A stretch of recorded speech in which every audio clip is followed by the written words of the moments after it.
Hello കൂട്ടുകാരെ, ഇന്ന് നമ്മൾ വന്നിരിക്കുന്നത് ഗുണ്ടൽപേട്ടിലെ പൂവസന്തം കാണാനായിട്ടാണ്.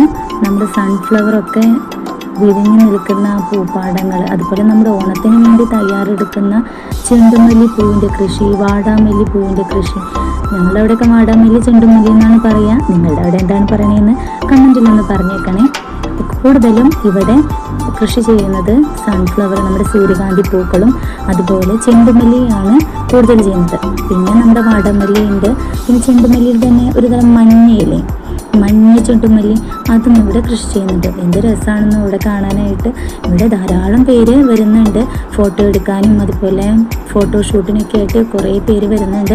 അതുകൊണ്ട് തന്നെ ഇവിടെയുള്ളവർ ഈ ഒരു പൂക്കൃഷി കൊണ്ട് മാത്രമല്ല, നമ്മുടെ കൂടുതലും മലയാളികൾ ഫോട്ടോഷൂട്ടിനും ഫോട്ടോ എടുക്കാനൊക്കെ ആയിട്ട് ഇവിടെ വരുമ്പോൾ ഒരാൾക്ക് ഫോട്ടോ എടുക്കാനായിട്ട് 20 രൂപ, 30 രൂപ, 40 രൂപ ആ ഒരു നിരക്കിൽ അവർ മേടിക്കും. പിന്നെ വണ്ടി, ബൈക്ക് ഉള്ളിൽ കയറ്റി, ഫാമിൻ്റെ ഉള്ളിൽ കയറ്റി ഫോട്ടോ എടുക്കണമെങ്കിൽ 100 മുതൽ 200 രൂപ വരെയൊക്കെയാണ് ചാർജ്. പിന്നെ വലിയ വാഹനങ്ങൾ അതിലേക്ക് കടത്തില്ല, കാരണം പാടമല്ലേ. അപ്പം അതുകൊണ്ട് അവർക്ക് ഒരു ദിവസം 2000-3000 രൂപ വരെയാണ് ഏൺ ചെയ്യാനായിട്ട് സാധിക്കുന്നത്. അപ്പം ഇതവർക്കൊരു ബിസിനസ് കൂടിയാണ് ഈ പൂക്കൃഷി എന്നുള്ളത്. ഈ ഒരു സീസണിലാണ് അവരുടെ പീക്കായിട്ടുള്ള ടൈം.